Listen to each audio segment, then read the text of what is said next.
Hello, my name is Jaspar Wiart, and today I'm going to talk to you about the negative dependence of scrambled TMS nets. Throughout this talk, Pn with a tilde will denote a randomized quasi-Monte Carlo sampling scheme designed to produce an unbiased estimator for the integral of a function. To estimate the integral of the function, we simply evaluate that function at those points and average the result. In order to produce an unbiased estimator, the points must be uniformly distributed in the unit hypercube. But unlike Monte Carlo, we allow a dependent structure.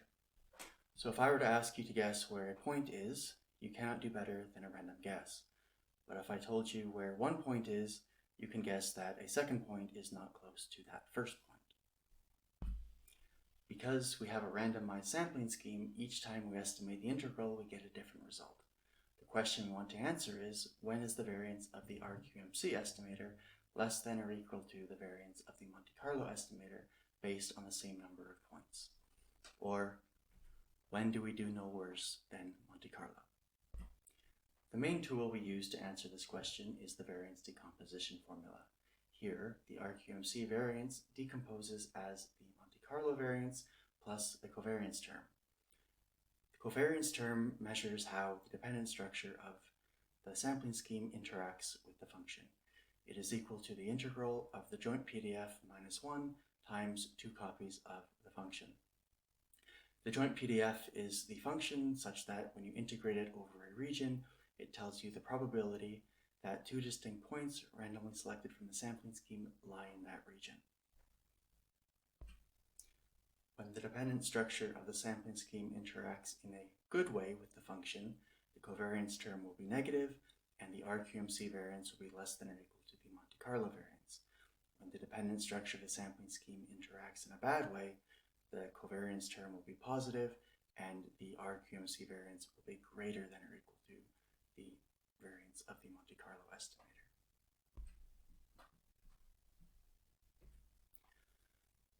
So a sampling scheme shows negative dependence on some 2s dimensional region if the probability that a pair of distinct points randomly selected from the sampling scheme is in that region is less than or equal to the volume of that region. To understand this definition, we observe that the volume of the region is the probability that a pair of distinct points randomly selected from a Monte Carlo sampling scheme is in that region. Remember, Monte Carlo has no dependent structure. So negative dependence is about the points clustering less in a region than if the points were random. The idea is that certain dependence properties in the sampling scheme lead to better performance on different classes of functions. Knowing that a sampling scheme shows negative dependence on a single region is not very useful. Instead, we want to prove negative dependence for classes of regions. For our first example, we have the negative dependence analog of star discrepancy, negative dependence on axis parallel boxes anchored at 0. We call sampling schemes that show negative dependence on such boxes negative lower orthant dependent. To prove that a sampling scheme shows negative dependence on these regions, we want to integrate the joint PDF over these boxes and show that that is less than or equal to the volume of the box. Alternatively, we can integrate the joint PDF minus 1 over the region and show that that is less than or equal to 0.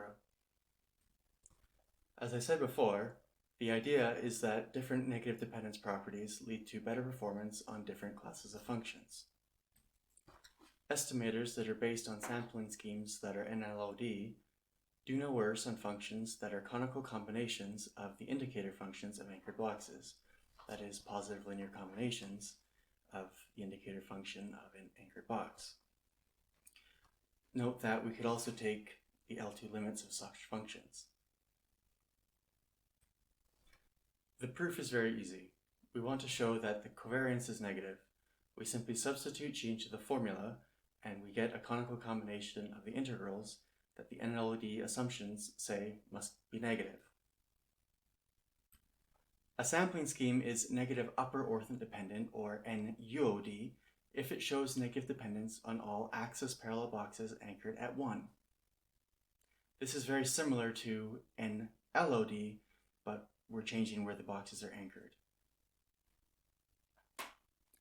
A theorem by Lemieux in 2018 is that if a sampling scheme is NLOD, then the variance of the RQMC estimator is less than or equal to the Monte Carlo estimator based on the same number of points for any function such that either f or minus f is quasi-monotone.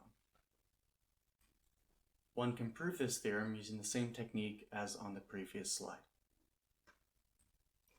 A negative dependence property that leads to better performance on a particularly interesting class of functions is negative dependence on the union of anchored boxes.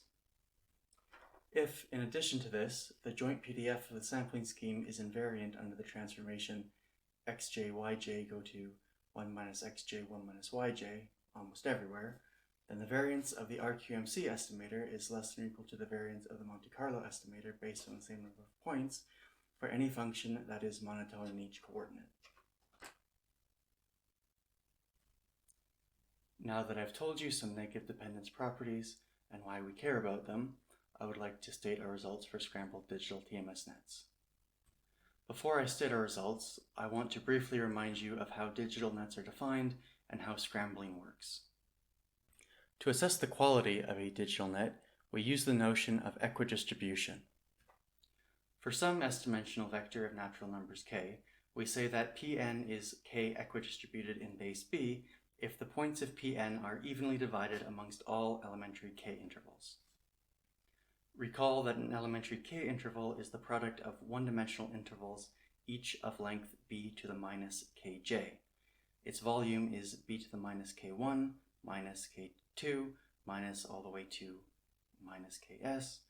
So each elementary k interval should have b to the m minus k1 up to minus ks points.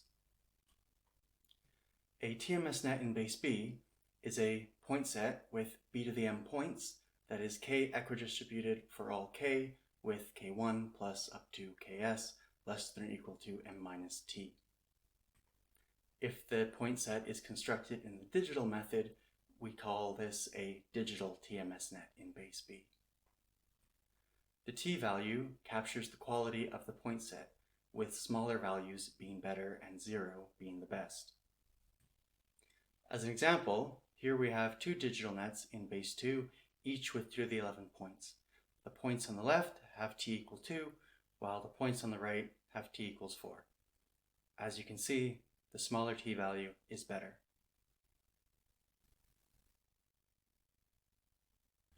Before we can define our definition of scrambling, we will need to introduce some notation. First is the function gamma b, where x and y are in the unit interval. This function counts the number of initial common digits in the base b expansion of x and y. In other words, if we were to write down the base b expansion of x and y, choosing the finite versions if possible, then gamma b of x and y returns the smallest I for which the ith digit is the same, but the I plus 1 digit is different. Next, for each natural number vector I, we let di with an s denote the pairs of points x and y in the unit hypercube whose jth coordinate pair has exactly ij initial common digits. A base B digital scramble of a deterministic point set Pn is a randomized point set, Pn with a tilde, if and only if it satisfies the following condition. If a deterministic pair started off in di, then the scrambled pair must be uniformly distributed in the region di. This kind of scrambling is also known as Owen scrambling, affine matrix scrambling, and random linear scrambling. A scrambled TMS net in base B is a TMS net in base B that has been digitally scrambled in base B. Here we see an example of a point set before and after scrambling. Now that we have recalled the definitions of TMS net and of scrambling, we are ready to state our results for scrambled TMS nets. The main results are about negative dependence on access parallel boxes anchored at the origin or at 1. These were known as negative lower orthant dependence and negative upper orthant dependence, respectively. First is that a scrambled TMS net in base B that is constructed in the digital method is NLOD or NUOD if and only if t is 0. The second result, for those who know what they are, is that the first endpoints of a scrambled 0s sequence is NLOD or NUOD. The corollary is that for estimators based on either a scrambled 0ms net or the first endpoints of a scrambled 0s sequence have smaller variance than the Monte Carlo estimator based on the same number of points for functions where either f or minus f are quasi-monotone. I want to point out that both of these results hold for any numbers of points. So even when s is large, you still get good behavior starting with 2 points. Although we have mainly studied negative dependence on anchored boxes, we do have a couple of other results that we can share. The first is a negative result. Scrambled 0ms nets do not show negative dependence on the union of axis parallel boxes anchored at the origin. The second result is unpublished and is still a work in progress, but we've shown that scrambled 0ms nets show negative dependence on the products of unanchored boxes with themselves. Throughout this talk, we have been interested in the distribution of pairs of distinct points from an RQMC sampling scheme. Now we will discuss the distribution of distinct pairs from deterministic point sets. First, a motivating result. When we defined a base B digital scramble, we did not require any special conditions on the deterministic point set that we were scrambling. It says that a sampling scheme that is obtained by performing a base B digital scramble to a deterministic point set Pn, whose one-dimensional projections have n points, will be NLOD or equivalently NUOD if and only if, for each natural number vector k, the number of pairs of distinct points from the point set that lie in the same elementary k interval is less than would be expected if the points were independent and uniformly distributed. This theorem motivates the next slide. Let MBK be the number of pairs of distinct points from a point set that lie in the same elementary k interval.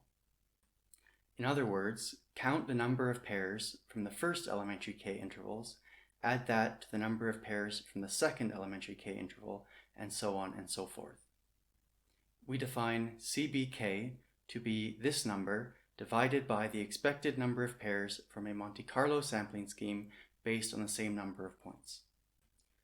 This can be simplified to b raised to the power of the size of the vector k times the counting number divided by n times n minus 1. Note that in the previous theorem, we wanted CBK to be less than or equal to 1.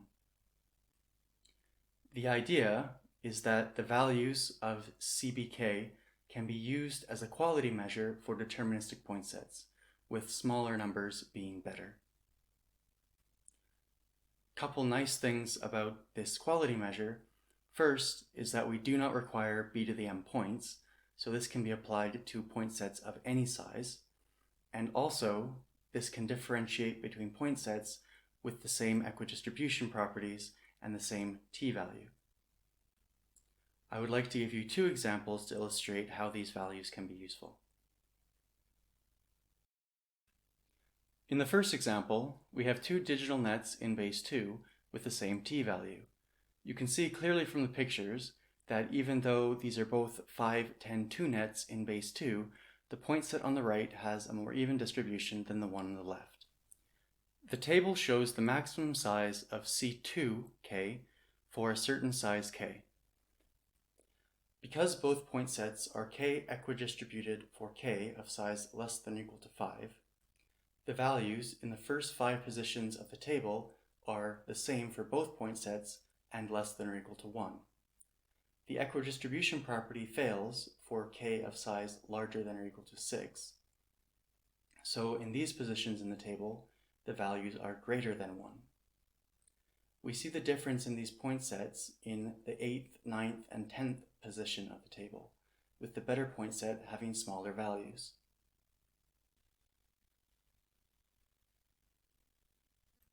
The second example shows the first n points of two different 0s sequences in base 53. Equidistribution cannot help to differentiate between these two point sets because 1024 is not a power of 53. The C53K values of these 2 point sets are the same because they are both the first n points of a 0s sequence in base 53. The table once again shows the maximum value of the C2K values for a particular size k. We can see from the table that the values of the far sequence become large, while the values from the generalized far sequence are nearly all less than or equal to 1. Thus we see that the C2K values are able to differentiate these 2 point sets. I want to remind you that these values were motivated by asking what the dependent structure of a sampling scheme that is obtained by digitally scrambling a deterministic point set in base B would be, in this case, base 2. The C2K values suggest scrambling the points on the left in base 2 would yield a bad sampling scheme, whereas sampling the points on the right would yield a sampling scheme with good dependence properties. In this final slide, we see the output of a base 2 digital scramble on the 2 point sets. We see that indeed, the points on the left are still bad, whereas the points on the right are pretty good. Thank you for watching my video presentation.